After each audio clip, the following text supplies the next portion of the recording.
Oke, ini kelas D ya. Oh, kelas C. Kelas C, Ibu. Kelas C ya. C, Ibu.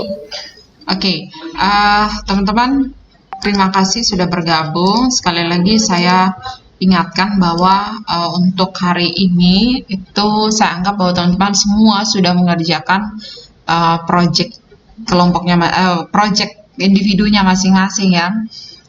Sesuai dengan judul project yang teman-teman ambil, itu teman-teman sudah selesai dalam tahap perancangan antarmuka, di mana perancangan antarmuka yang teman-teman buat itu sudah selesai pada level wireframe ya.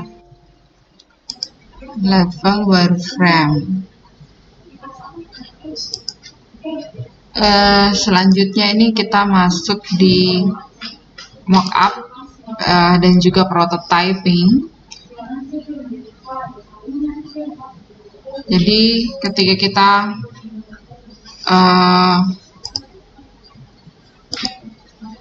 kita ingin membuild sebuah program, sebuah aplikasi, tentunya ketika kita berinteraksi ya dengan user atau pengguna akhir dari program atau aplikasi yang kita buat di sini, dan apalagi kita kalau membangun aplikasi berbasis desain antarmuka, maka tentunya kita perlu ada komunikasi yang baik untuk memahami dengan baik seperti apa keinginan dari pengguna itu sendiri ya.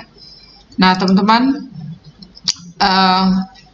bicara tentang desain antarmuka, ini teman-teman yang sudah teman-teman kerjakan ini sudah masuk di tahap wireframe ya. Jadi ketika kita membuat proyek, ketika proyek pembuatan aplikasi itu tentunya kita mengawalinya dengan perancangan antarmuka, di mana perancangan antarmuka berbasis UI, UX ya, user interface dan user experience. Nah, desain berbasis user interface seperti kemarin ya, kita melihat ada beberapa prinsip desain antarmuka. Sedangkan kalau masuk dalam perencanaan antarmuka berbasis UX designer, kita perlu membuat deliverables ya. Sebagai deliverables ini sebagai media atau alat yang kita gunakan untuk berkomunikasi sebagai kita sebagai developer program dengan pengguna akhir kita. Nah, deliverables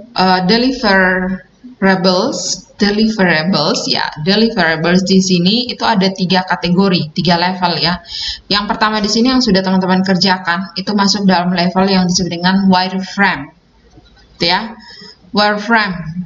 Ada di sini? Ada yang tahu apa itu wireframe? Ada yang tahu? Silakan. Apa itu wireframe? Ada? Ya, pasti ada yang tahu nih.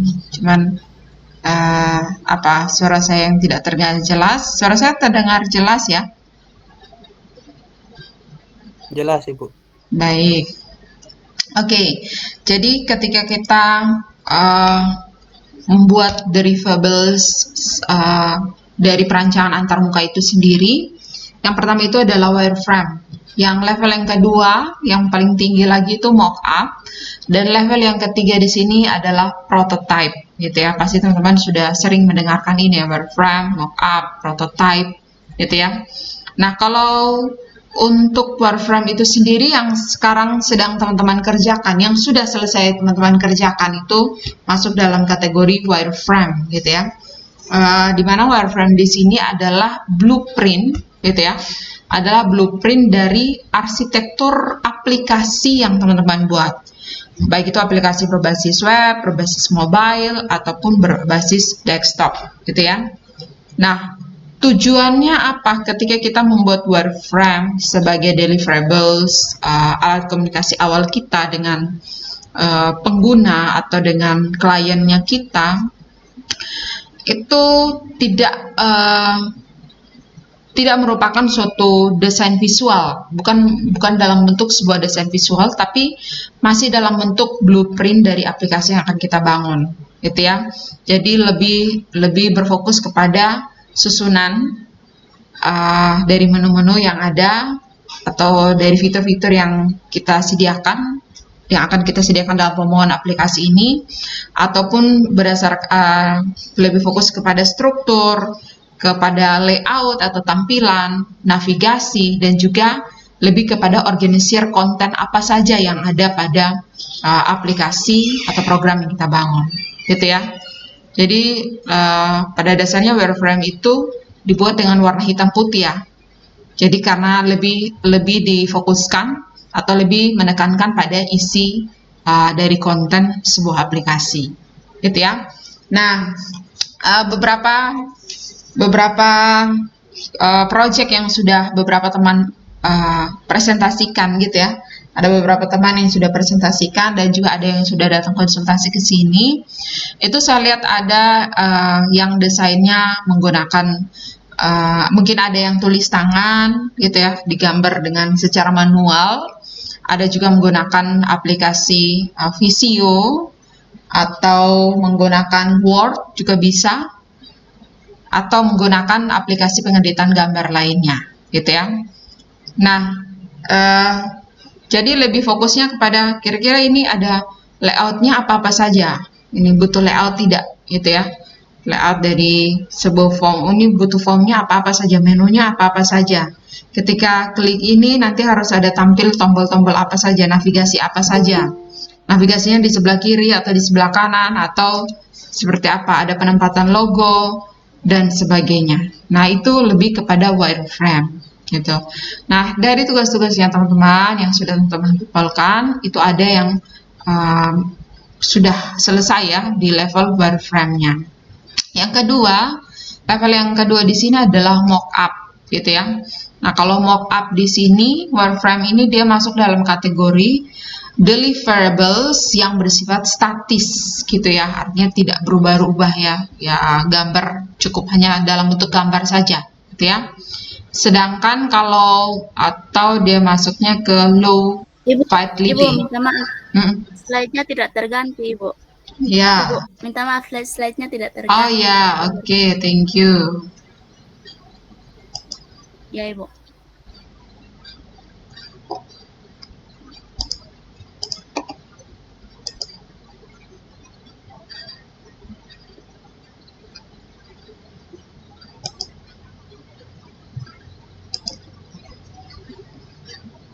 Ya, jadi itu ya. Jadi yang pertama itu mockup.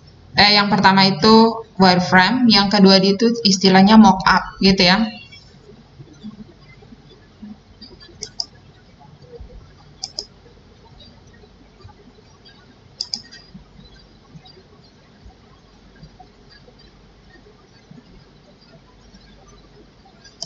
Kok malah nggak jadi ya?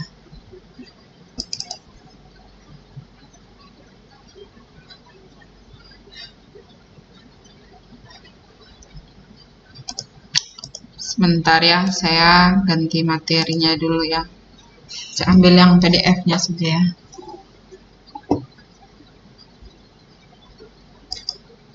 Ya, ini ada beberapa contoh dari wireframe dan juga prototype ya. Ini ada, kalau teman-teman lihat di internet, ya ini saya ambilnya dari blog dinamika.ac.id ya. Jadi ini ada beberapa penjelasannya tentang prototype aplikasi user interface design ya. Jadi ada 3 ya dari variables di sini, ada wireframe, ada yang disebut dengan mockup, kemudian ada yang disebut dengan prototype, gitu ya.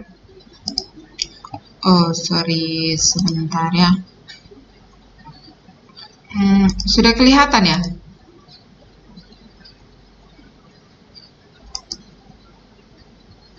Kelihatan tidak ya? Sudah tampil? Kelihatan, Ibu. Ya. Kelihatan, Ibu. Sudah tampil ya? Sudah, Ibu. Oke, sip. Sudah, Ibu. Ya, saya masih ini ya. Oke, jadi itu ya, jadi wireframe ya. Jadi kalau teman-teman yang sudah teman-teman buat itu masih dalam wireframe ya. Jadi kalau dia tampilannya hitam putih, ya, hitam putih seperti ini. Kalau teman-teman lihat ada apa namanya, gambaran gimana ya di luar situ. Ya. Ya, jadi kalau masih dalam tampilan hitam putih, itu berarti masih dalam kategori wireframe ya. Ya, ini ada punya teman-teman, tapi dari kelas lain ya, bukan kelas Anda ya. Jadi kalau dia masih dalam bentuk hitam putih, sebenarnya itu lebih difokuskan kepada isi dari konten. Nah, yang berikut di sini setelah wireframe, yang berikut di sini adalah mockup, gitu ya. Nah, untuk mockup di sini, kalau tadi wireframe-nya kan blueprint ya dari arsitektur aplikasi itu sendiri. Yang berikut sini mockup. Kalau mockup berarti kita sudah buat deliverables untuk alat komunikasi dengan kliennya kita itu sudah dynamic deliverable ya. Jadi sudah lebih berfokus kepada aspek visual desainnya. Nah, untuk aspek visual design itu sudah mulai dari segi gambarnya, penggunaan gambar apa saja. Kalau kemarin saya lihat itu punyanya siapa ya? Ini di kelas ini Ray ya. Kelasnya Ray ya. Ini ada Ray di sini ya. Ya, Ibu. Ya. Ya, Renaldi Unveto ya. Punya Anda kemarin tentang event organizer ya. Wedding organizer ya.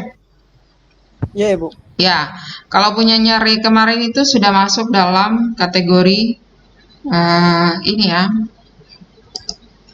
mockup ya. Jadi dengan pemilihan, walaupun kemarin mungkin saya belum berfokus ke ini ya, visual desainnya ya. Kemarin saya masih lebih berfokus ke wireframe-nya.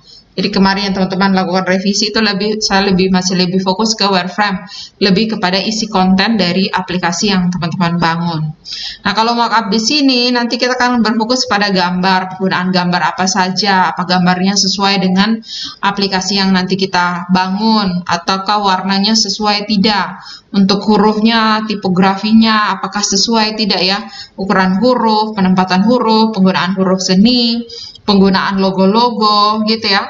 Kalau misalkan saya buatnya logo tentang aplikasi untuk aplikasi untuk pertanian gitu ya, berarti saya maunya yang logonya yang hijau-hijau, ada gambar-gambar daunnya, ada logonya atau gambar-gambar atau ikon-ikon yang digunakan itu lebih berbau ke pertanian gitu ya.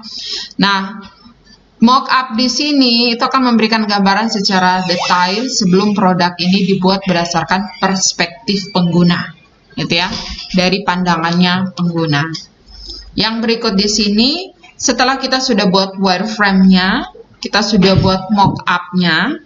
Jadi dari wireframe naik lagi level mockup. Nah, dari level mockup lagi kita naik lagi ke level yang disebut dengan prototype gitu ya. Nah, kalau bedanya mockup dengan prototype di sini, kalau untuk prototype itu sendiri sebenarnya kelanjutan dari mockup di sini. Jadi prototype berarti sudah ada navigasinya, sudah ada interaktifnya gitu ya. Kalau teman-teman gunakan pada saat awal teman-teman gunakan teman-teman buat wireframe ya, teman-teman bisa pakai aplikasi Word, Visio, atau aplikasi Photoshop, atau aplikasi pengeditan gambar lainnya, gambar vektor lainnya. Nah, kalau teman-teman buat wireframe, teman-teman sudah bisa menggunakan yang dimana aplikasi itu nanti akan kelanjutannya ke prototype gitu ya. Jadi bisa wireframe sekalian juga langsung bisa masuk dalam kategori prototype. Nah, kalau wireframe itu hanya menyampaikan aspek visual desainnya dari aplikasi yang kita bangun. Nanti kalau sudah masuk level lagi di atasnya itu adalah prototype, di mana prototype ini sudah menekankan pada desain interaktifnya, gitu ya. Jadi desain interaktif antara pengguna dengan aplikasi yang teman-teman buat, gitu ya. Gambaran, ini masih perancangan ya. Perancangan antar muka yang teman-teman buat, itu sudah ada interaktifnya, gitu ya. Jadi sudah bisa diklik, sudah berpindah antara satu tampilan ke tampilan yang lain, dan ada respon yang bisa diberikan. Ada respon yang bisa diberikan oleh aplikasi kepada pengguna, gitu ya. Jadi ketika desain interaktifnya yang sudah bisa diklik, ada responnya, terus aksi yang diberikan oleh pengguna itu juga sudah bisa direspon oleh perancangan antarmuka yang kita buat atau prototipe yang kita buat ini. Nah, prototipe di sini tujuannya adalah mensimulasikan apakah user bisa berinteraksi dengan baik antara antarmuka secara nyata, gitu ya. Tujuannya apa? Ketika kita sudah membuat perancangan berbasis antarmuka ini dalam bentuk prototipe, gitu ya, kita sudah membuat aplikasi perancangan antarmuka dari aplikasi kita ini dalam bentuk prototipe, maka itu bisa mensimulasikan tentang keadaan aplikasi yang nyata yang nanti akan digunakan oleh pengguna, gitu ya. Yang nanti akan digunakan pengguna. Tujuannya di sini adalah untuk memungkinkan pengguna melakukan journey, gitu ya, melakukan journey atau mengalami secara langsung atau mensimulasikan menggunakan aplikasi yang nanti akan kita bangun. Dengan tujuan adalah pengguna bisa menemukan apakah ada masalah potensial pada tahap awal ini, gitu ya. Nah, biasanya ketika pengguna mau menyampaikan ketika pengguna mau menyampaikan, saya mau dong Renaldi tolong buatkan saya ini, kebetulan saya punya bisnis kebetulan saya punya bisnis wedding, gitu ya, wedding organizer yang selama ini manual. Mau dong dibuatkan aplikasi untuk pemesanan wedding organizer ini secara online, gitu ya.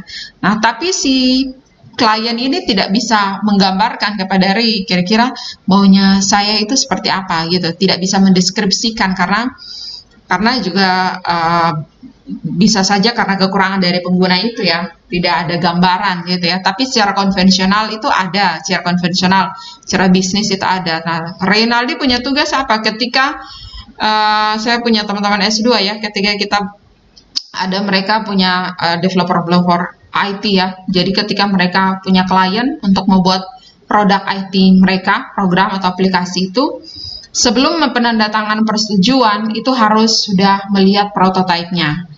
Jadi ketika prototipenya sudah di ACC, ya sudah, ketika masuk ke dapur programmernya atau pengkodingannya, ya sudah, tidak ada perubahan-perubahan lagi. Kalau ada perubahan dari perancangan antarmukanya, ya nambah lagi duit, gitu ya, tidak sesuai dengan kontrak yang ada. Nah, jadi tujuan dari prototipe seperti itu ya. Nah, saya tampilkan lagi materi yang tadi ya tentang prototype.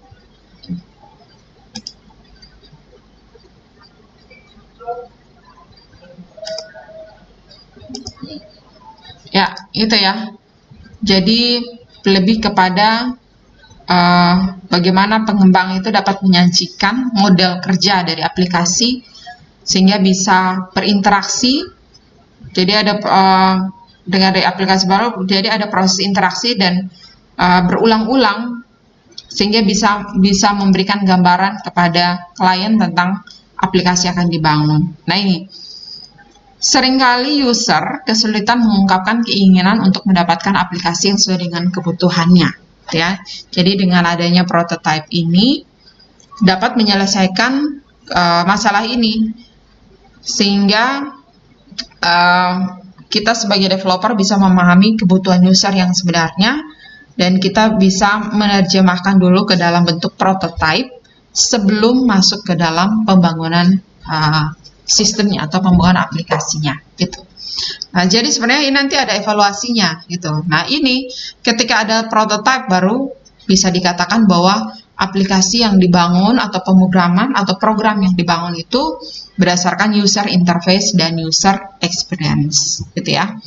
Nah, biasanya kalau ujian skripsi saya juga rasanya belum sempurna ya ketika belajar tentang ini ya, pemrograman berbasis desain antarmuka baru paham ya. Nyong, ya. Kalau kamu masih tunggu boleh duduk di luar ya, biar audionya jangan masuk ke sini ya.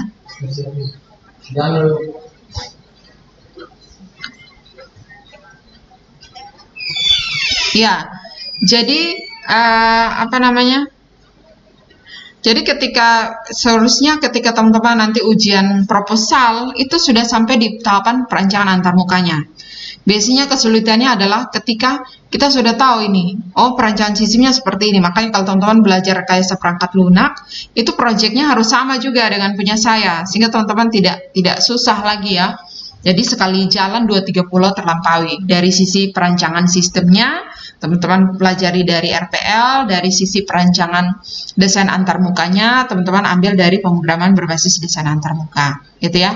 Walaupun sejujurnya ketika saya mendalami materi ini, seharusnya dibagi dua ya. Jadi kita desain dulu antarmukanya, sudah jadi, sudah punya prototipenya, baru kita masuk ke penggodingan, gitu ya.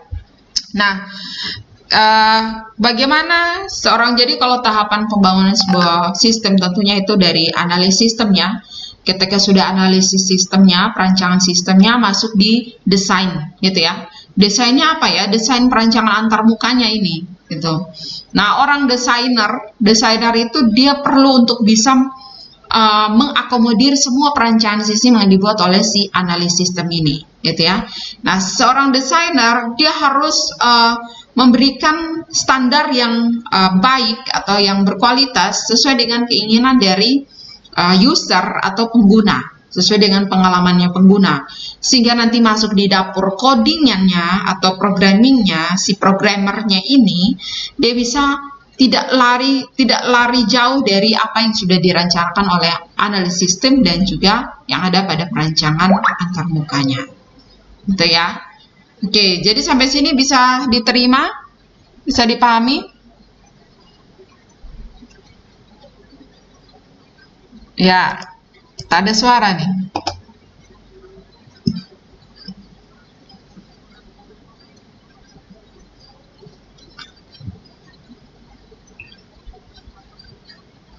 Haleluya.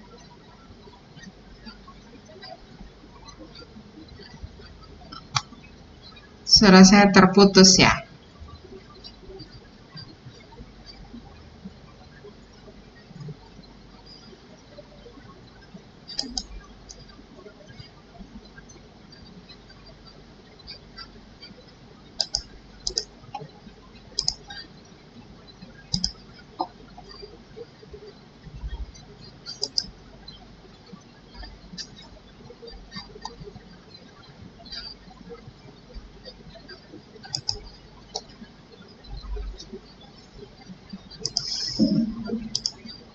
Ya, oke. Suara saya bisa terdengar? Halo? Dengar, Bu. Ya, tadi sempat terputus ya? Atau tidak? Terputus, Ibu. Ibu tak keluar. Ibu tak keluar. Oke, tadi sampai mana ya? Tadi sampai mana ya?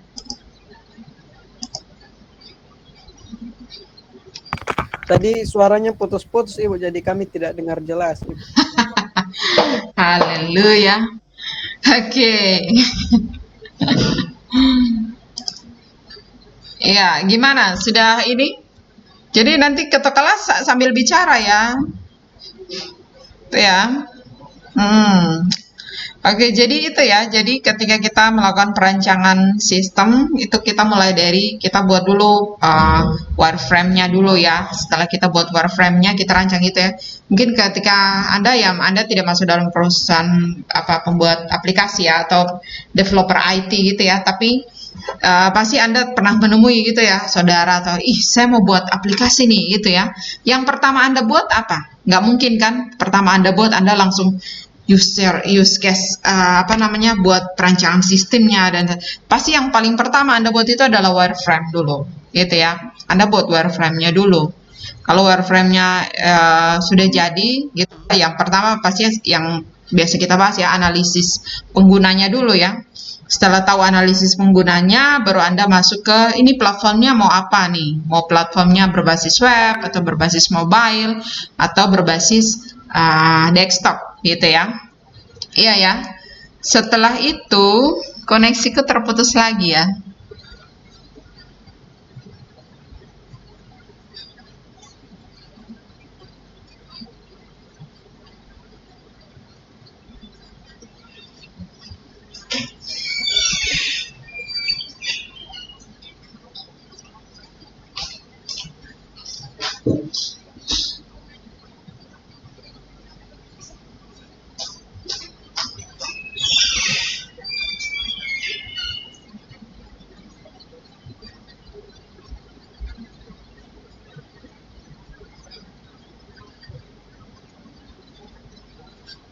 Ya, oke, bisa dengar kembali suara saya?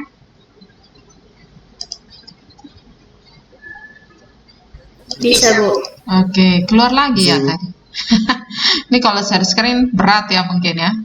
Jadi ini ya, ya saya jangan share screen dulu lah, gitu ya. Jadi itu ya ada 3 ya. Yang pertama tadi apa? Ketika perancangan antarmuka kita bisa berkomunikasi dengan Hieronymus. Yang pertama apa? Deliverable. Media untuk kita sebagai perancangan sistem perancangan antarmuka ini. Dalam pembuatan perancangan antarmuka, yang paling pertama kita buat itu apa? Kalau perancangannya masih, ya Jordan, gimana Jordan? Wireframe, Ibu. Wireframe, ya. Jadi kita perlu buat wireframe dulu. Setelah wireframe, yang kedua apa?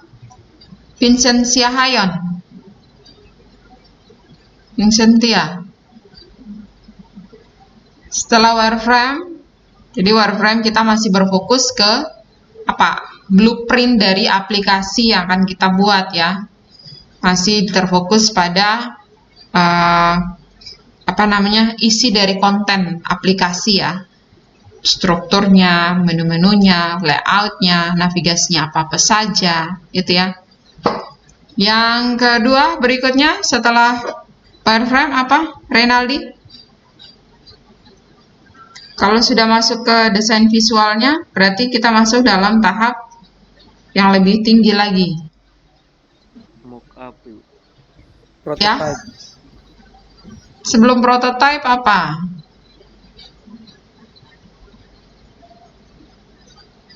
Mockup, Ibu. Ya, Retna, sebelum prototype apa?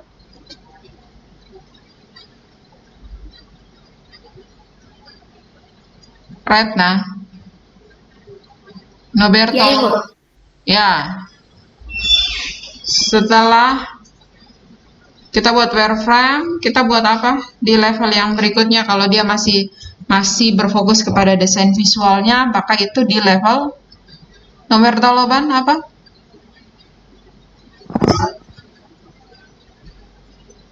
Waduh, tidak ada suara Noberto Loban.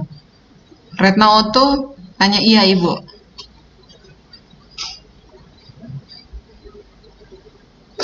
Ya, Jordan?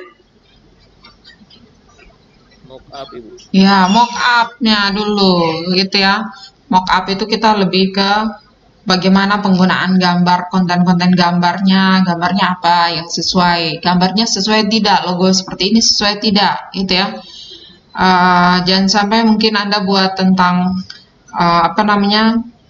tentang pemerintahan, tapi yang ada pakai gambar-gambar kartun, ya tidak sesuai ya. Gambarnya, teks, tipografinya ya. Kemudian warna, penggunaan warna itu juga penting, perlu diperhatikan. Dan setelah kalau kita sudah desain visualnya sudah jadi, maka langkah berikutnya adalah prototype ya. Kita membuat sehingga perancangan antarmukanya kita itu sudah bisa melakukan interaksi ya. Jadi ada interaksi klik yang bisa diterima atau ada respon yang diberikan oleh pengguna. Respon yang diberikan pengguna bisa ditanggapi oleh aplikasi yang kita buat. Ya, belum sampai ke integrasi database-nya ya. Belum sampai ke implementasi. Nah, kalau sampai di implementasi integrasi database-nya, implementasi pemrogramannya, implementasi bahasa pemrogram algoritmanya ya, itu masuk ketika kita sudah masuk di codingnya ya, pemrogramannya. Oke, di sini saya berikan beberapa contoh. Nanti saya kirimkan di WA group sehingga teman-teman juga jangan sampai sama seperti contoh-contoh yang referensi-referensi di situs yang saya berikan ini ya. Gimana ya?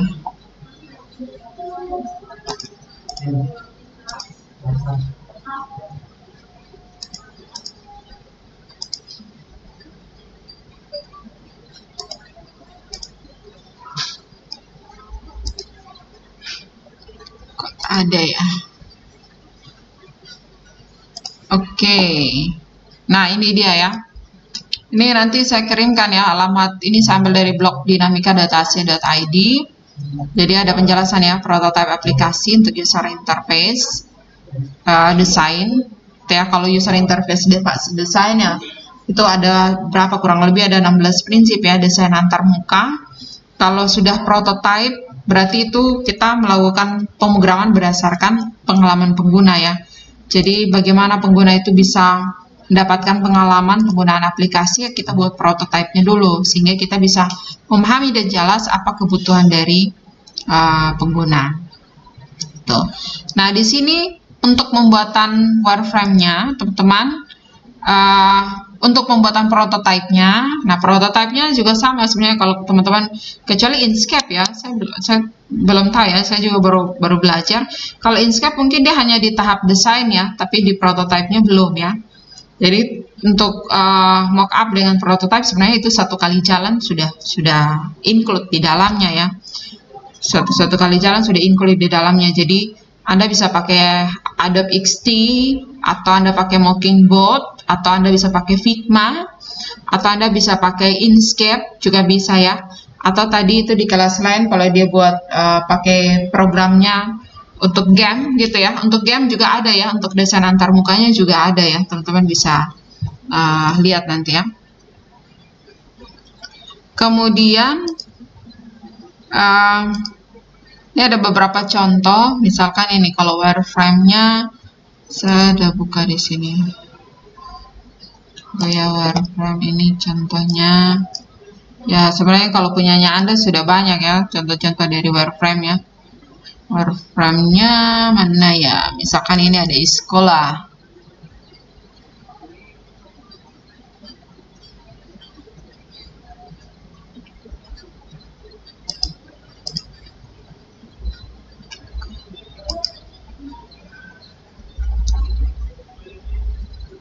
Ya, jadi nanti kalau UTS-nya kita sampai di prototipenya harus jadi, gitu ya. Nanti teman-teman bebas ya, menggunakan Figma bisa, menggunakan Mockingbird, tapi nanti yang saya ajarkan di pertemuan berikutnya ini yang Mockingbird ya. Mockingbird atau Mockingbird bacanya ya. Mockingbird.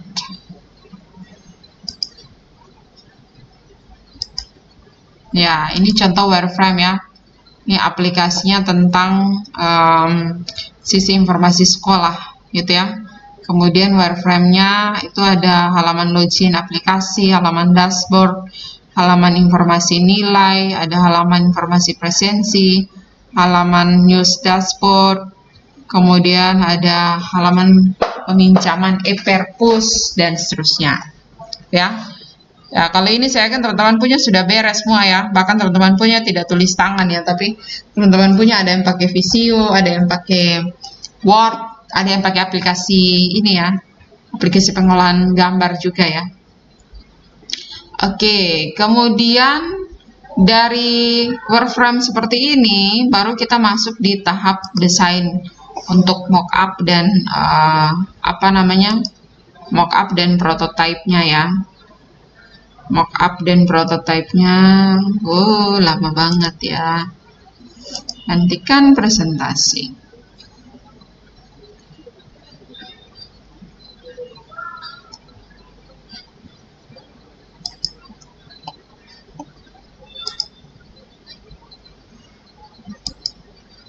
Di sini wireframe-nya sudah jadi semua ya. Ada yang wireframe-nya belum jadi? Halo? Halo? Wireframe-nya sudah aman semua ya. Ray, kemarin punya Ray sudah perbaiki ya. Retna, wireframe-nya sudah jadi.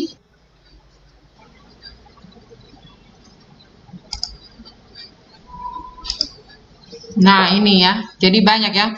Ini wireframe-nya pakai prototype dengan Mockingbird.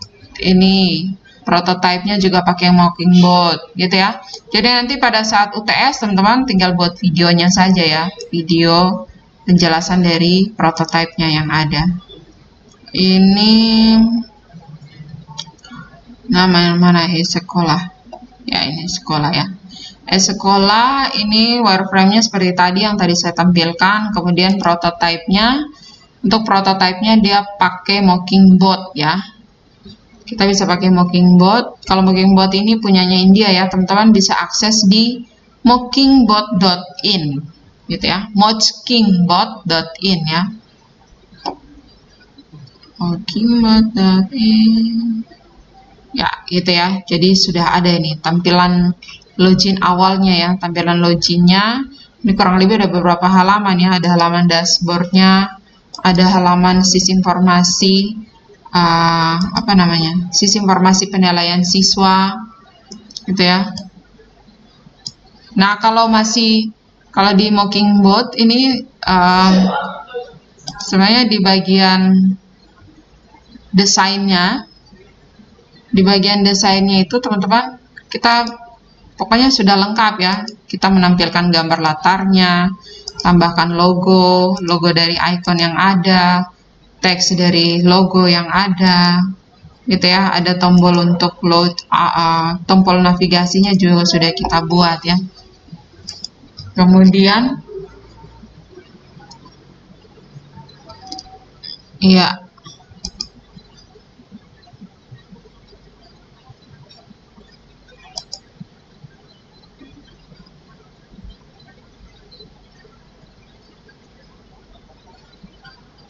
ya, nanti kita ini sebenarnya cuma hanya mengajarkan ini ya. Kalau teman-teman pakai CorelDRAW sebenarnya ini sama juga ya.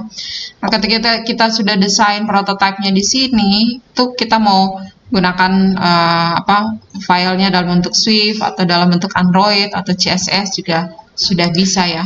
Nah, kalau dia masih dalam bentuk desain seperti ini kita sebut sebagai mockup gitu ya. Kita sebutnya sebagai mockup gitu ya. Tapi kalau sudah masuk di tahap untuk previewnya, maka itu sudah masuk dalam ini disebut dengan prototype gitu ya.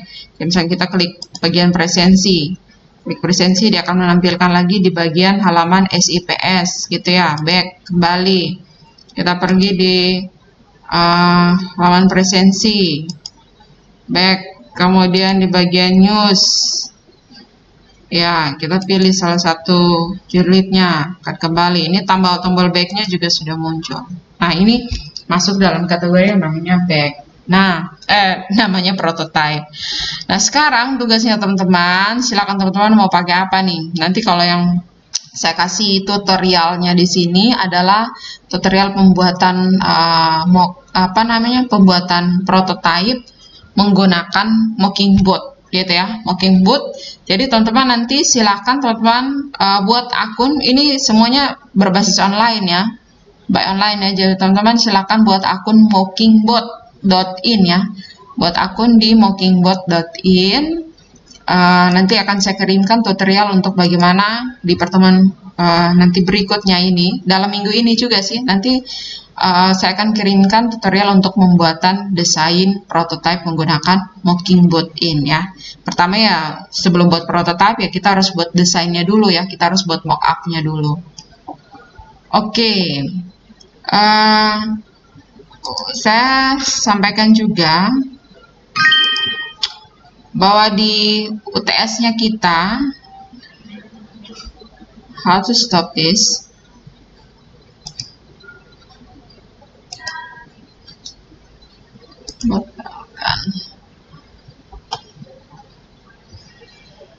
ya, kalau kita gunakan Google Meet ya kayak gini ya, lambat.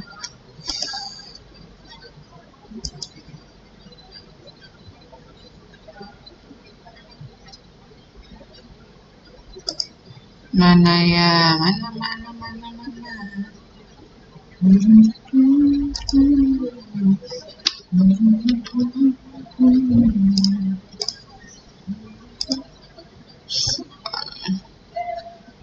Kok nggak ada ya?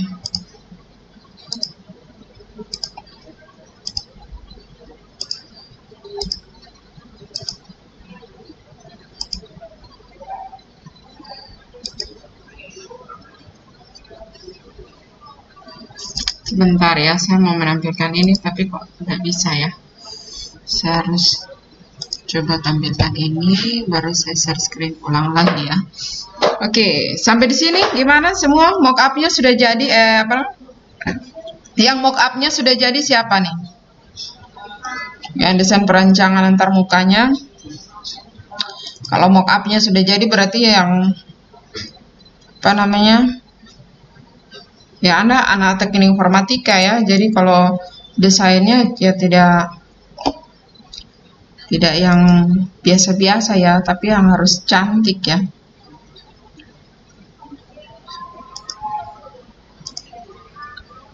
Waduh, kenapa nggak bisa bagikan ya? Sebentar.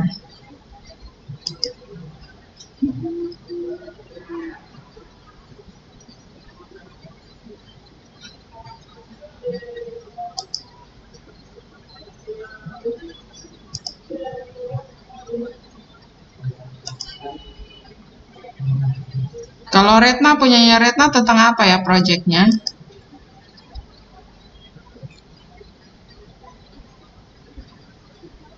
Pengambilan nomor antrian pada Puskesmas Albabawa, Ibu. Oke. Pengambilan nomor antrian pada Puskesmas Albabawa. Kalau punyanya Domingus Martin tentang apa Domingus? Proyeknya. Pengaduan fasilitas di tempat wisata, Ibu. Pengaduan fasilitas di tempat wisata. Pengaduannya kemana nih?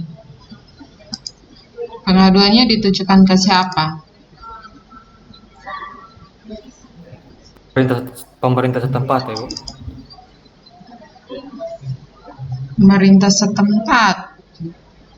setempat yang ngatur pariwisata siapa?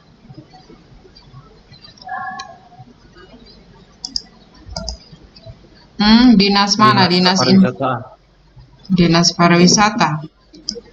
Kamu ngambilnya pariwisata mana punya nih? Semua Kota pariwisata. Kupang, Ibu. Kota Kupang, Pulau Timur, Ibu. Oke. Kenapa saya tidak bisa tampilkan ini ya? Word-nya ya. Sudahlah, saya coba tampilkan pakai ini saja.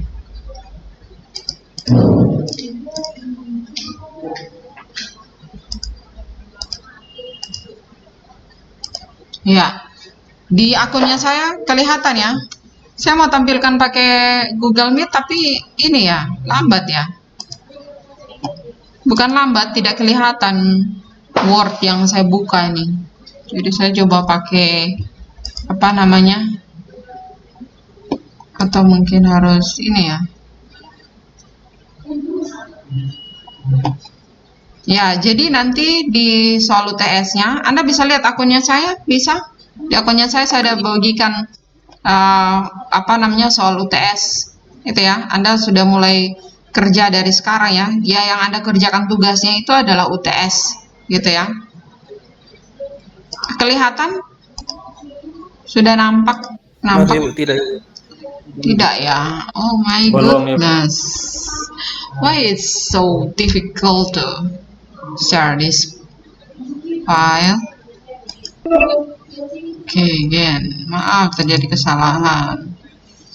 Kenapa ya? Gak sabaran juga sih saya kalau kayak gini. Oke, semoga tampil ya. Oke, sudah. Bukan. Word, yang ada wordnya. Oh, enggak kelihatan. Yo, sudah tampil ya? Tampil ya?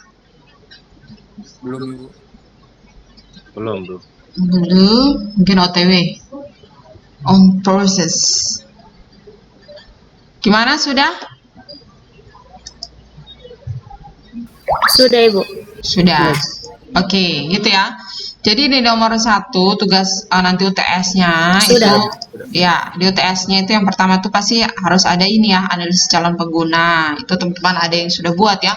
Walaupun ada yang lain buatnya cuma hanya 1 paragraf, yang nggak bisa dong. Analisis calon pengguna itu teman-teman sudah bisa menggambarkan siapa saja pengguna-penggunanya. Gitu ya, kebutuhannya apa-apa saja, gitu ya.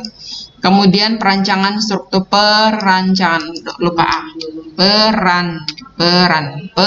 struktur menunya. Perancangan struktur menunya harus ada ya, itu poinnya 5. Sama juga tadi analisis calon pengguna poinnya 5. Terus di nomor 2 di sini adalah teman-teman buat wireframe gitu ya. Tahu wireframe? Wireframe apa tadi? Coba siapa yang jelaskan nih? Noberto, wireframe itu apa Noberto? Wireframe.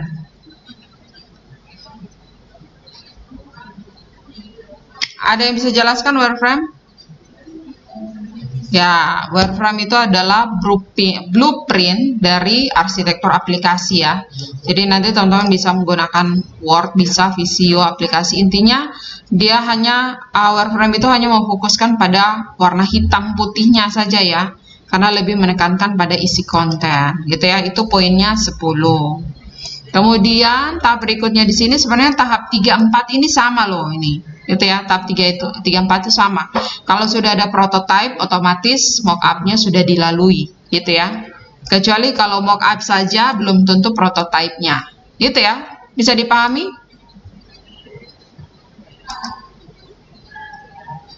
Guys, internet mati.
Ya, halo. Bisa dengar kembali suara saya? Bisa Ibu. Iya. Luar biasa. Aduh, begitulah. Nah, giliran mau tampil nggak bisa tampil. Nggak bisa.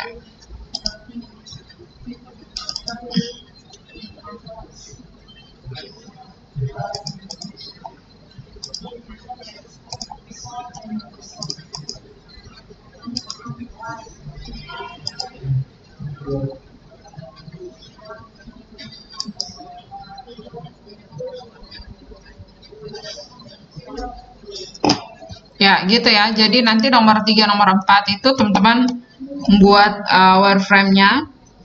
Wireframe-nya itu teman-teman wireframe dan prototype-nya teman-teman bisa pakai Adobe XD, bisa pakai Mockingbird, bisa pakai Figma, bisa pakai Inkscape juga bisa, gitu ya.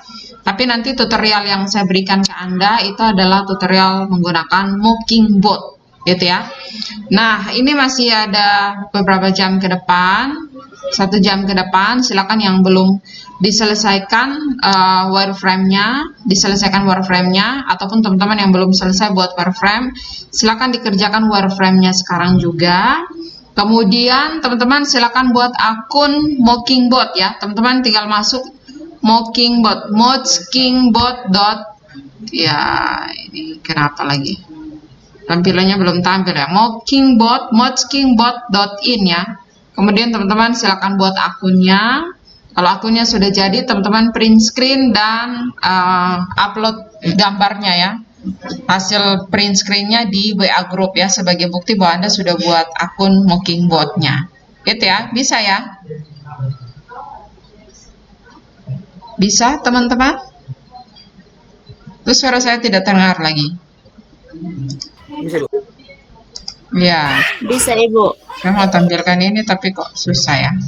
Ya, nanti saya kirim ya untuk soal apa namanya UTS-nya gitu ya.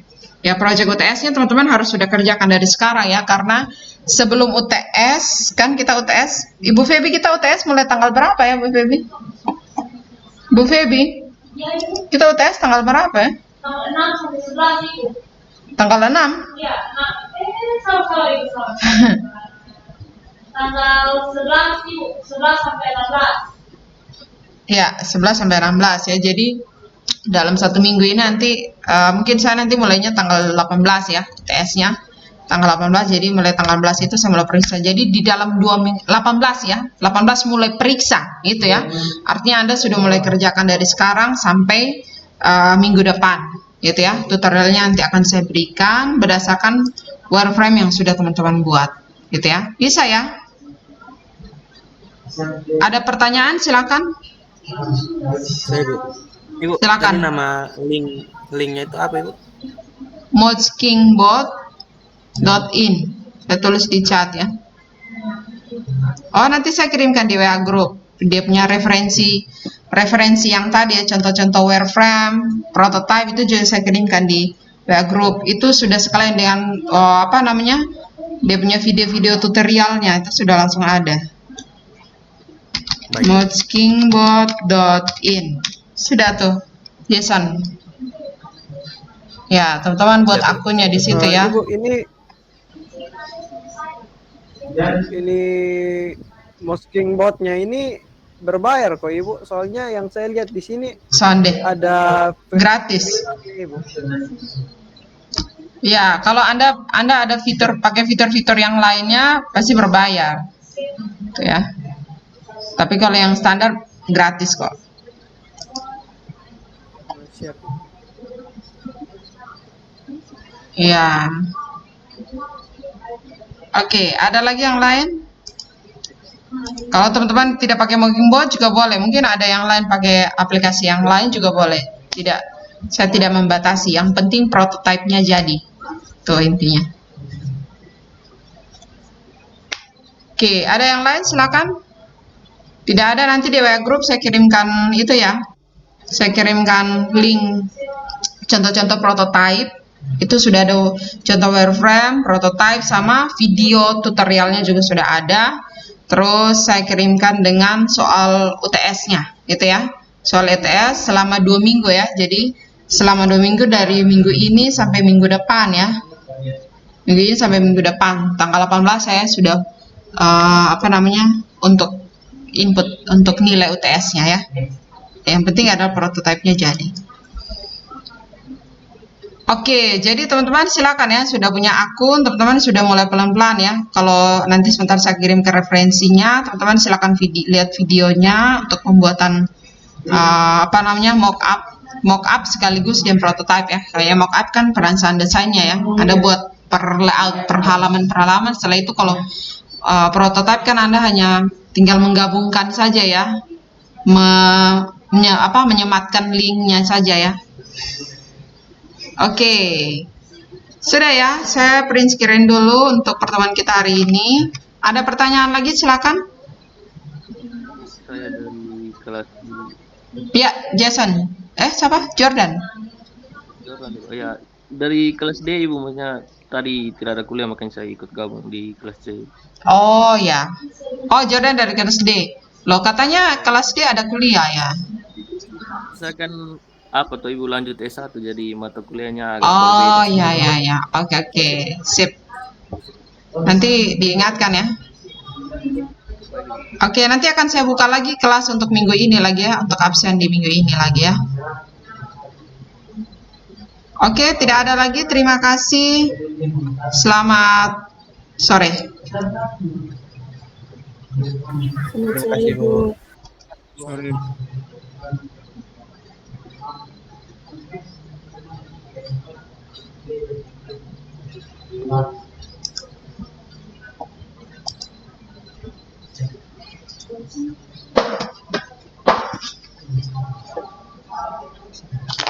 Ah,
Halo?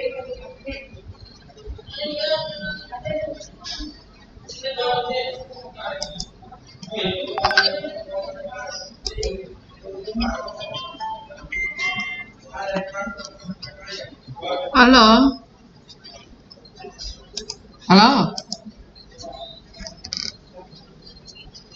Ya? Saya masih ngajar nih. 5.30, 4.30 lah. Karena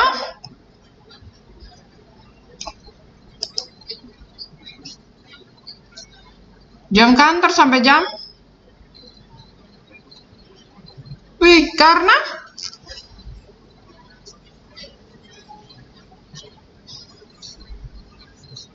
Karena apa?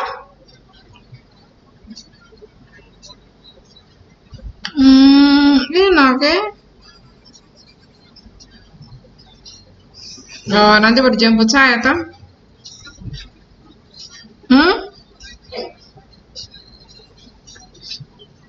Oh, nanti baru jemput saya, toh?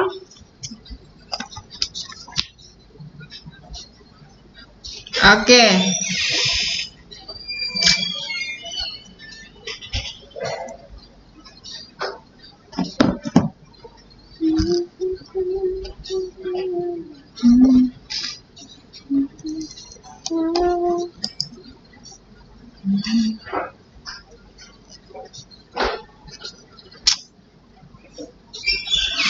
Ah,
ya, nggak ada yang gratis, gratis.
Sekarang $1 berapa, Ibu?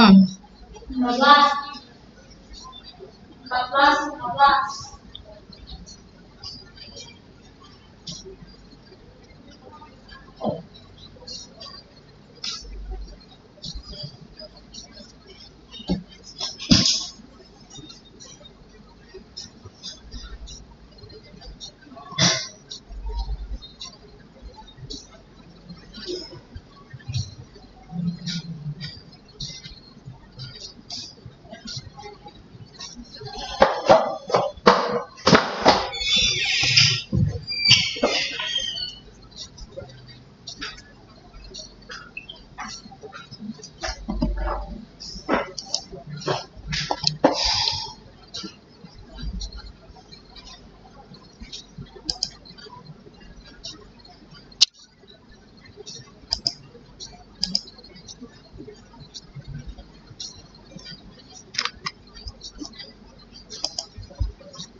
Matching.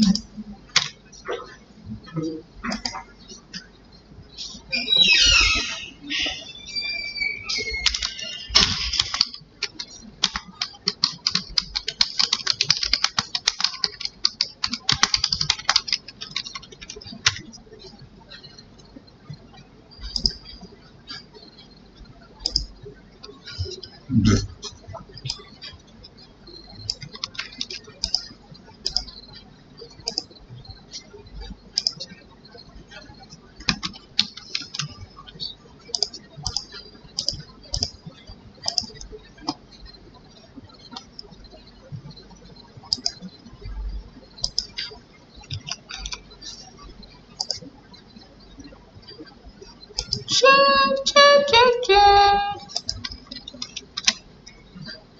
B, E.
Ya, selamat datang teman-teman. Selamat datang. Ya, di sini ini simple penggunaannya, kita tinggal drag and drop saja. Nah, di sini Mocking Bot itu ada dua, jadi kita bisa pakai yang versi software, bisa juga dengan versi web. Cuman sama saja, cuman kita kali ini akan menggunakan yang versi software. Oke. Lanjutkan.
Kita akan create project baru.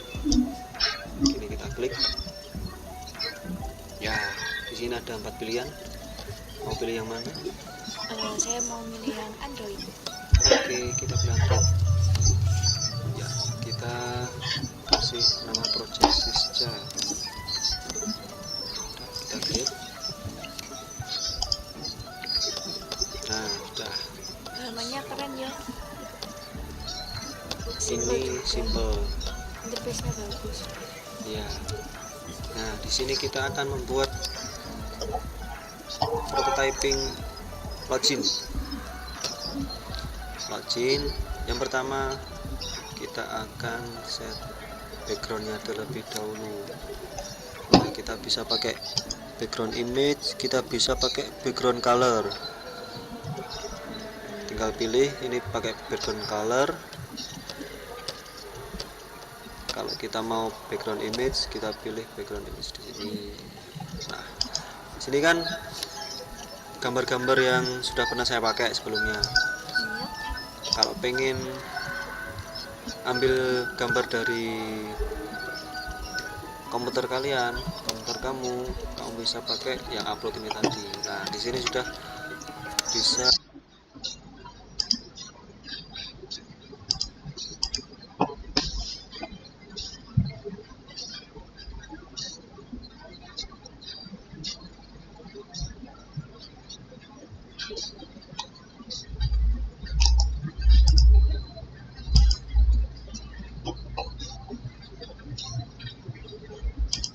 Hai pemain 1, siap hadapi tantangan ini?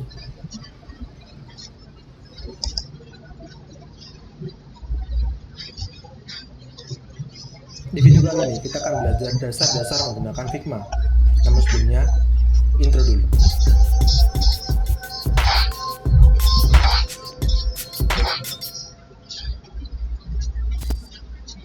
Terima kasih kepada Niaga Hoster yang telah menjadi sponsor video kita kali ini. Niaga Hoster adalah salah satu penyedia layanan hosting terbaik di Indonesia. Beli hosting dan domain di Niaga Hoster dan gunakan kode kupon KOKO ALDI untuk mendapatkan potongan sebesar 10% dan juga bonus aset berupa file Adobe XD dan Figma dari website dan app desain yang pernah saya buat.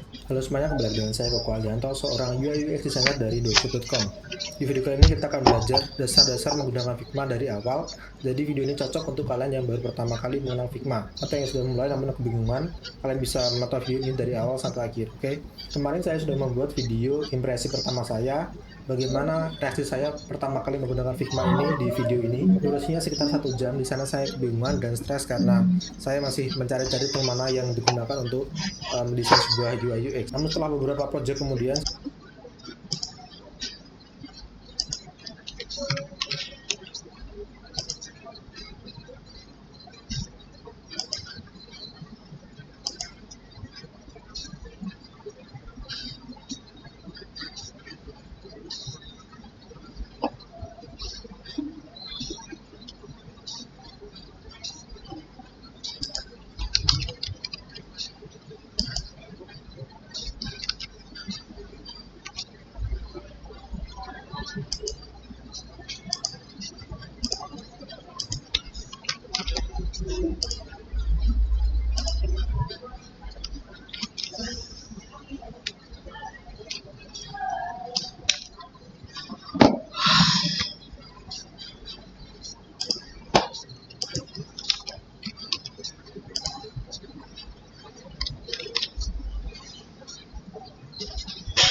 memilih gambar yang ada di komputer.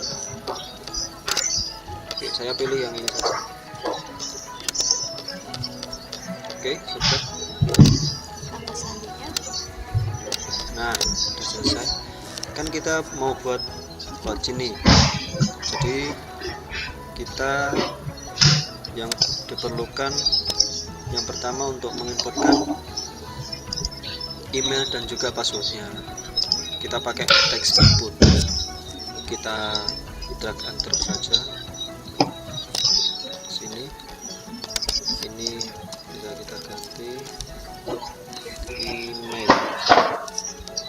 Nah, di sini warna dari text inputnya kita pilih. Ini ada cantik tampilan, kita kasih icon di sini. Kasih icon untuk email kita. Nah, ada kata kuncinya, langsung bisa mencari sesuai dengan keinginan kita. Banyak ya ikonnya?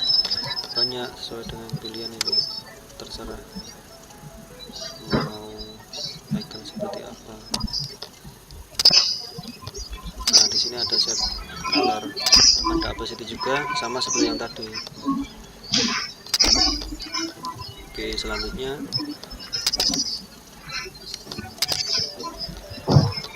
untuk password aku pengen kata kuncinya log. Nah, di sini ada gembok biasanya untuk password. Ganti warnanya putih. Oke, udah. Oh iya, ini penting ini istilahnya layer yang bisa kita gunakan. Ini yang sedang kita gunakan, ini layer home. Saya rubah saja ini jadi sign in, ini jadi